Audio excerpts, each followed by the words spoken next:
30년 경력 중소기업 정책 전문가에서 강직한 신념으로 똘똘 뭉친 정치 신인으로 변신.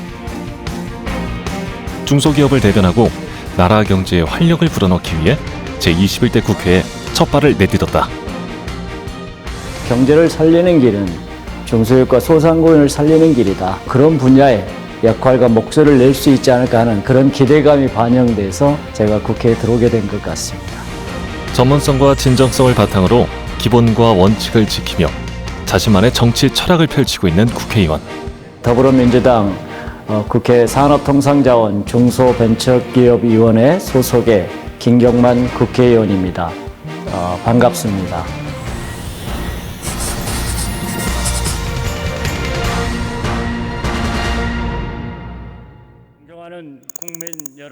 지난 9월 16일 김경만 의원이 경제 분야 대정부 질문을 위해 국회 본회의장 연단에 올랐다. 여러분, 화면에 보이는 숫자가 무엇을 뜻하는지 아십니까? 저는 이것을 중소기업 주민번호라고 명명하겠습니다. 앞에 998377은 전체 기업체의 99%와 종사자 수의 83%, 전체 국민의 77%가 중소기업과 함께하고 있다는 의미입니다. 이번 21대 국회가 중소기업에 가장 실질적인 도움을 준 국회로 기억될 수 있도록 저와 함께해 주십시오. 저는 오늘 4차 중소기업의 주민번호라는 숫자로 동료 의원들의 눈길을 사로잡은 김경만 의원. 우리 경제의 허리 역할을 담당하고 있는 중소기업의 영향력과 중요성을 강조했다. 문재인 대통령께서는 2017년 4월 10일 대통령 후보자 시절 중소기업 정책 강연회에서 중소기업 천국을 만들겠다고 약속하셨습니다. 여기서 중소기업 천국의 의미는 전체 기업체의 99%와 종사자의 83% 그리고 전 국민의 77%가 보다 행복한 세상을 뜻할 것입니다. 한국판 뉴딜이라는 대전환의 파도 속에서 대한민국 기업이자 국민인 중소기업이 절망적인 상황 속에서도 포기하지 않고 작지만 연결된 힘으로 희망을 찾을 수 있도록 여기 계신 모든 국무위원과 선배 동료 의원 여러분께서 많은 관심을 가져주시기 바랍니다. 중소기업 정책 전문가로 국회에 들어온 김경만 의원. 중소기업이 성장할 수 있는 공정한 기업 생태계를 만들기 위해 제도 개선의 목소리를 높이며 동료 의원들에게도 공감을 이끌어내고 있다. 여당, 야당을 떠나서 중소기업과 소상공인 문제는 여야가 따로 없기 때문에 진보와 보수가 따로 없다고 생각합니다. 그래서 서로가 힘과 지혜를 모아서 좋은 정책을 만드는데 굉장히 긍정적으로 역할을 하지 않을까 그렇게 생각을 합니다. 중소기업을 살리는 일이 곧 서민 경제를 살리고 우리 경제에 활력을 불어넣는 일이라 믿는 김경만 의원. 지난 4월 제21대 총선에서 비례대표로 당선돼 국회에 들어오기 전까지 30여 년간 중소기업 중앙회에서 중소기업을 보호 육성하고 지원하는 정책 마련에 힘써왔다. 중소기업 중앙회에서 30년 7개월을 근무했습니다. 중소기업과 소상공인들을 접하면서 현장의 각종 중소기업 소상공인 관련 정책들을 이렇게 만들고 의견을 청취하고 이를 이제 국회라든지 또 정부 이런 쪽에 전달하고 또 반영시키는 그러한 역할들을 해왔습니다. 중소기업을 대변하고 중소기업이 일하기 좋은 법안을 만들기 위해 현실 정치에 뛰어든 김경만 의원. 현장에서 쌓은 풍부한 경험들을 의정 활동에 녹여내고 있다. 지난 11월 18일 국회의원 회관에서 김경만 의원이 주최한 금융산업 간담회가 열렸다. 전통산업이 우리 경제에서 정말 중요하지 않습니까? 전통산업 핵심이 뿌리산업이고 뿌리산업의 또 핵심이 우리 금융산업이거든요. 뿌리산업을 지원하는 명목으로 일정 자금을 좀 확보해서 지원하는 것. 그 다음에 이왕이면은 금리를 조금 더 인하해 준다면은 업종의 인센티브가 되고 좀 그 운영 자금에 또 수출에 어려움을 겪고 있는 우리 코어 산업이 좀 힘을 얻고 이렇게 발돋움하는데 도움이 되지 않겠느냐. 금융은 동일 규격의 제품을 대량 생산하기 위한 이른바 금속 틀을 말한다. 부품을 만들고 생산하는 기초 공정 산업인 금형 산업은 제조업의 경쟁력을 좌우하는 뿌리 산업이자 핵심 산업. 최근 코로나19 장기화와 경기 침체로 수출이 줄어들면서 금형 산업 전반이 큰 타격을 입고 있다. 이번 간담회는 금형 산업 관계자들의 고충을 듣고 이들이 처한 어려움을 극복하기 위한 대안을 찾고자 마련된 자리다. 금형이 없으면 자동차도 못 만들고 텔레비나 냉장고, 핸드폰을 못 만든다는 걸 전혀 모르고 계시는 분이 많이 있습니다. 산업군에서는 굉장히 중요한 역할을 하고 있습니다. 공황장에서는 지금 이자유예나 상환유예하는 제도가 잘 실행이 안 되고 있습니다. 코로나 사태로 견딘 회사들이고 그다음에 여태까지 시설 투자들은 적극적으로 했던 회사들이기 때문에 이 회사들은 꼭 보호하고 육성을 좀 해주셨으면 하는 바람입니다. 원금 상환유예하고 이자 상환유예 부분은 내년 4월까지 지금 정책자금 금융권에서 연장이 돼 있죠. 기업의 신용동급이라든지 운영상 문제가 없다고 하면 저희는 이제 규정상 시설자금 운영을 전환하는 건 문제가 없는 걸로 그렇게 돼 있습니다.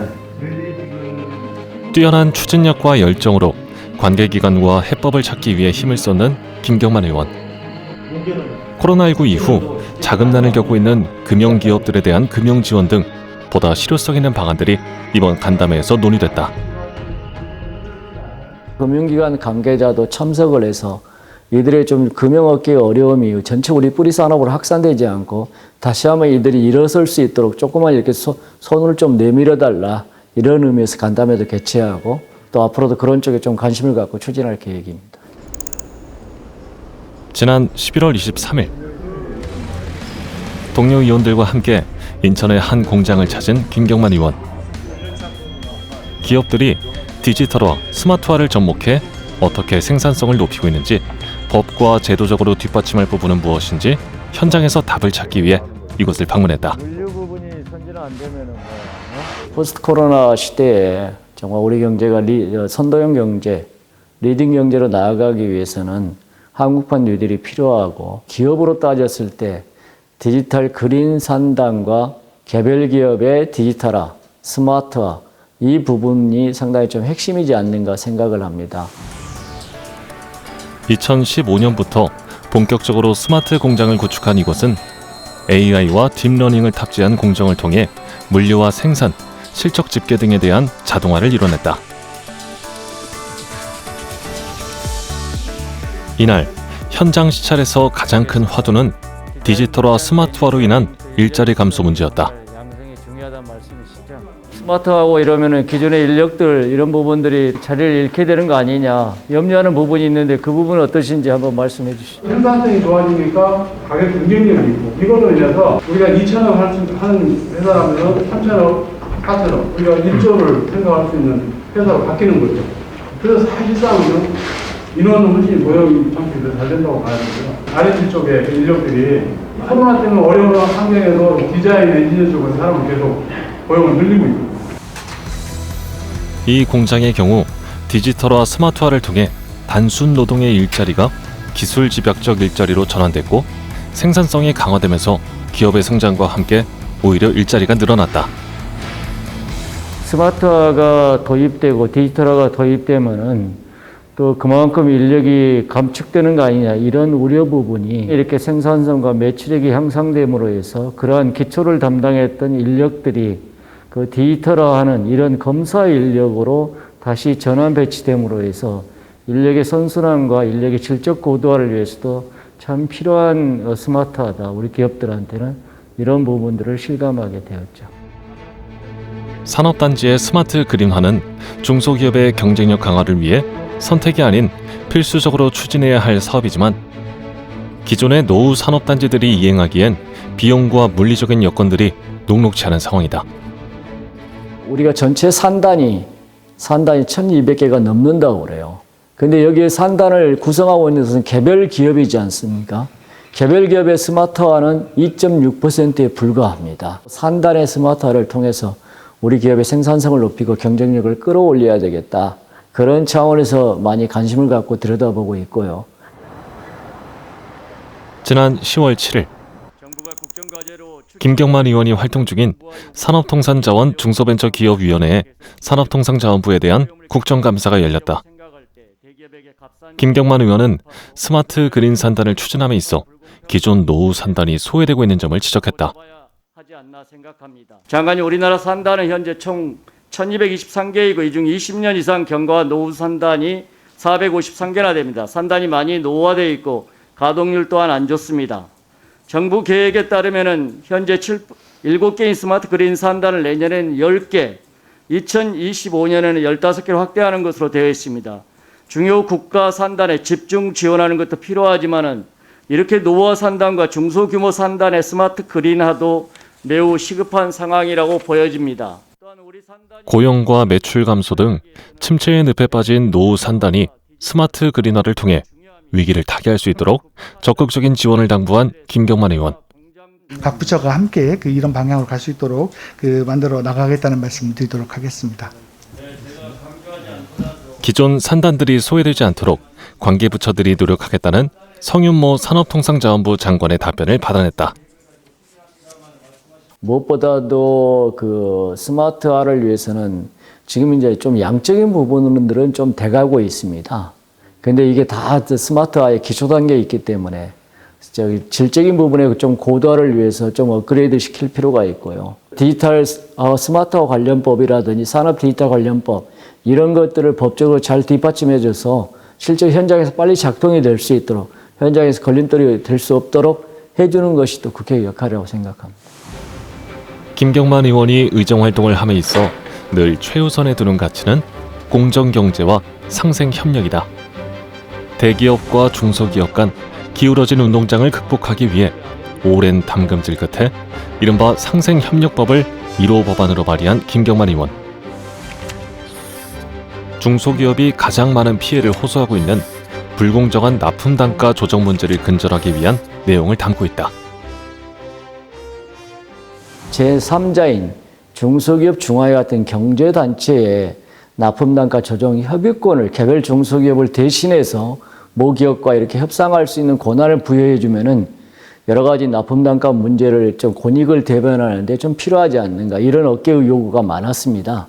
그래서 중소기업 중앙에 납품단가 조정 협의권을 부여하는 상생법 개정안으로 해서 그게 입법 발의가 돼서 통과가 됐고요. 개별 중소기업들의 여러 가지 어려운 사정을 중소기업 중앙회가 모기업에 충분히 대변할 수 있는 그런 통로와 역할이 만들어지지 않을까 기대를 해봅니다. 제21대 국회가 시작된 이후 지금까지 30건이 넘는 법안을 대표 발의한 김경만 의원. 공정하고 상생하는 기업 생태계를 만들기 위한 그 노력의 결과물들이다. 무엇보다 김경만 의원은 입법의 전제 조건으로 삼은 현장의 목소리를 담아내기 위해 노력한다. 현장의 경제계나 중소기업계가 필요로 하지 않은 정책이고 그렇다면 그건 의미가 없지 않습니다. 그래서 현장과 이렇게 피드백할 수 있는 정책을 만드는 그런 것들이 과거에 이렇게 기관에서 근무했던 것이 상당히 경험이 된다. 앞으로도 이제 계속적으로 이렇게 상호 피드백하면서 정책을 만들어야 현실에 기반을 둔 그런 살아있는 정책이 만들어질 거 아니냐 이렇게 생각을 합니다. 최근 김경만 의원이 집중하고 있는 현안은 중소기업은 물론 우리 경제의 성장을 가로막는 대표적인 불공정 행위, 기술 탈취 문제다. 지난 10월 8일에 열린 산업통상자원 중소벤처기업위원회의 중소벤처기업부 등에 대한 국정감사. 제가 참고인을 부른 이유는 정말 대기업과의 기술 관계에 있어서 탈취를 당한 피해 기업이 얼마나 가슴이 먹먹한지 이런 부분에 대해서 함께 공유하고자 해서 모셨습니다. 납품단가를 후려치고 후속 양산사업에서의 당사를 배제하였으며 핵심 기술을 관련 경쟁업체에 유포하였습니다. 이날 김경만 의원이 참고인으로 부른 피해기업 대표는 중소기업이 기술 탈취를 당할 수밖에 없는 답답한 현실을 하소연했다. 한번 유출된 기술 자료는 다시 돌아올 수가 없다는 건 분명한 사실이고요. 그런데 대기업은 항상 이것을 이용하고 있는 것 같습니다. 국내의 법규나 제도에 의해서 뺏기기는 쉬운데 찾아오려면 10년이 걸려도 아무 소용없는 그런 상황이 현재의 법 체계고 대기업의 행위인 것 같습니다. 기술 탈취의 근절을 위한 여러 대책에도 불구하고 여전히 피해를 막지 못하는 상황. 김경만 의원은 기술 탈취 방지 대책과 처벌이 미흡한 점을 지적했다. 지난 5년간 공정위에 접수된 기술 유용 건수가 97건입니다. 이 중에 9건만 조치가 이루어졌습니다. 그래서 이 분쟁 지원 제도는 반드시 활성화해야 된다라고 생각합니다. 잘 아시다시피 소송에서 피해 기업들이 가장 입증하기 힘든 부분이 피해 기업에 대한 입증 책임입니다. 대중기재단의 법률적 지원과 서포트가 그만큼 중요한 이유입니다. 제출함으로써 조정을 요청하였습니다. 막대한 자본력의 대기업을 상대로 한 소송과 분쟁은 피해 기업에겐 또 다른 고통. 또한 그런 협의회 불공정 행위입니다. 김경만 의원은 피해 기업을 구제하기 위한 비용 지원 확대와 조정 절차의 신속성 등을 당부했다. 잘하실 것으로 생각합니다. 정말 기술 탈취가 이대로 두면 안 되겠다. 뭔가 법 제정을 통해서 제도적 장치를 마련할 필요가 있겠다. 이런 부분들이 여당, 야당을 떠나서 모두가 좀 공감대를 갖고 그런 법안 제정의 필요성을 느끼는 그런 계기가 됐던 것이죠. 제가 발의한 법안도 있고 우리 또 송갑석 의원이 발의한 법안도 있고 정부안이 최근에 국회로 넘어왔거든요. 이 부분에 대한 병합 심리를 통해서 기술 탈취 관련 법안이 마련될 것으로 기대합니다. 한 해가 저물어가는 국회. 김경만 의원의 사무실은 여전히 분주하다. 회의합시다. 김경만 의원의 든든한 지원군, 의원실 보좌진들과의 아침 회의. 산업 디지털하고 김경만 의원이 중소기업에 보험하게 되어 활발한 의정 활동을 펼칠 수 있었던 것도 보이지 않는 곳에서 묵묵히 자신의 일을 수행해온 의원실 식구들 덕분이다. 자기들이 데이터 강국이 된 거지. 한 사람 한 사람들이 그 열정과 성의를 담아서 열심히 하고 있기 때문에 이분들 덕택에 우리 국회가 돌아가고 또 611호 저희 사무실이 돌아가는 것 같습니다. 그래서 다시 한번 감사드리고 또 늘 이렇게 서로 소통하고 협의하는 것이 참 필요하다고 생각합니다. 국민을 위해 일한다는 사명감으로 무장한 의원실 식구들에게 늘 고마운 마음이 앞서는 김경만 의원. 부회장 머리도 하얗고 교수 같잖아. 일부러 지금 저기 이거 염색 안 하는 거 아니야? 아니. 의원실 식구들과 농담을 주고받을 때면 친근한 옆집 아저씨가 되는 김경만 의원. 이런 시간을 통해 일할 힘을 다시 한번 충전한다. 소통도 또 그 바쁘신 와중에도 이렇게 좀 재미있는 그 표현도 이렇게 같이 하면서 저희 또 편안하게 이야기할 수 있게 분위기도 만들어 주셔서 바쁘게 지내지만 되게 보람되게 일을 하고 있습니다. 의원님이 워낙 저희들과 이렇게 대화나 소통을 중시하고 또 저희 말씀도 많이 경청해 주셔가지고 의원실 분위기도 뭐 국회에서 가장 좋은 의원실 중에 하나고요.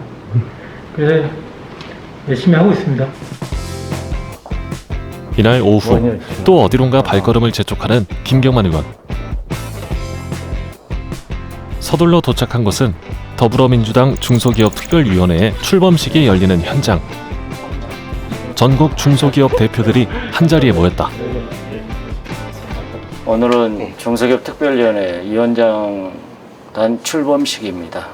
전국 권역별로 지역 중소기업을 대표하는 분들을 부위원장으로 모셨고 그분들이 지역 중소기업의 여러 가지 현안 이슈와 또 민생 문제를 살펴서 중앙당에 전달하는 가교 역할들을 할 겁니다.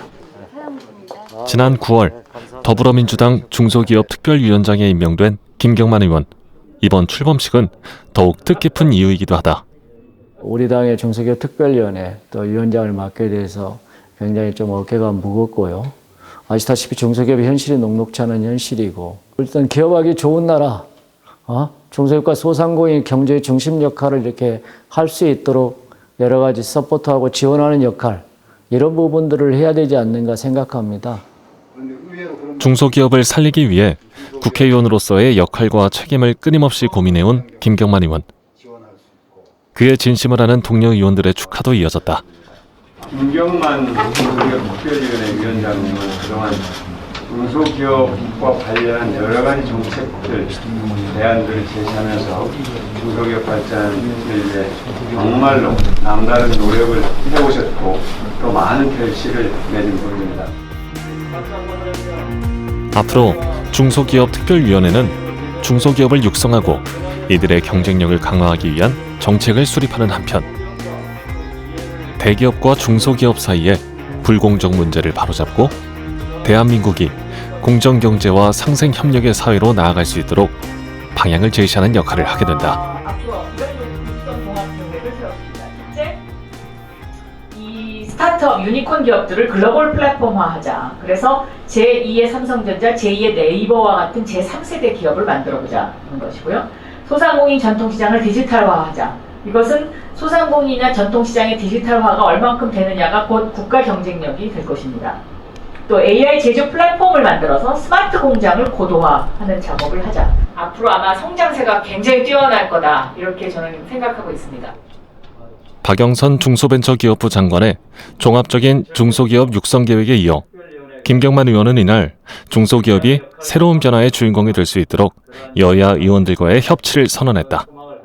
21대 국회는 중소기업과 소상공인 또 기업을 직접 경험해 보신 분 이런 분들을 대표하는 분들이 다소나마 여야에 많이 포진해 있기 때문에 상당히 앞으로 우리 국회가 경제를 살리고 또 중소기업과 소상공인들을 대변하는 그러한 법과 제도를 만드는 데 있어서 상당히 플러스적인 역할을 하지 않을까 이렇게 생각하고 그래서 서로가 힘과 지혜를 모아서 좋은 정책을 만드는데 굉장히 긍정적으로 역할을 하지 않을까 그렇게 생각을 합니다. 비례대표 국회의원은 지역구가 없어 조금은 여유롭지 않을까 하는 시선도 있지만 정책과 의정 활동으로 평가받는 자리인 만큼 김경만 의원은 중소기업 지킴이로 누구보다 열정적으로 의정 활동을 펼치고 있다. 앞으로 얼마나 또 이렇게 노력하느냐에 따라서 달라지겠지만 중소벤처기업을 대변하는 또 대변자요. 그쪽의 계보로서 참 나름대로 그쪽을 대변하고 또 이 정책을 전달하는 그런 창구 역할을 제대로 했다. 이런 수식어가 붙었으면 좋겠습니다. 공정과 상식, 상생과 협력이라는 이상을 이루기 위해 사명감과 열정 하나로 수많은 벽을 넘어온 김경만 의원. 국회 밖에서 품었던 신념과 의지, 목표를 매일매일 되새기며 한결같은 마음으로 국민과 약자를 대변하고자 노력하는 그의 의정 활동을 기대해본다. 정치는 사회적 의뢰, 눈물을 닦아주는 것이다. 고도의 기법이 필요한 것이다. 라고 생각합니다. 처음에 가졌던 그 초심의 마음을 잃지 않고 계속해서 이렇게 겸손한 자세로 일해 나가도록 노력을 하겠습니다. 많이 성원해 주시고 또 지켜봐 주시기 바랍니다. 오늘 감사합니다. 감사합니다. 네네. 고맙습니다. 네, 들어가세요. 조심히 가요.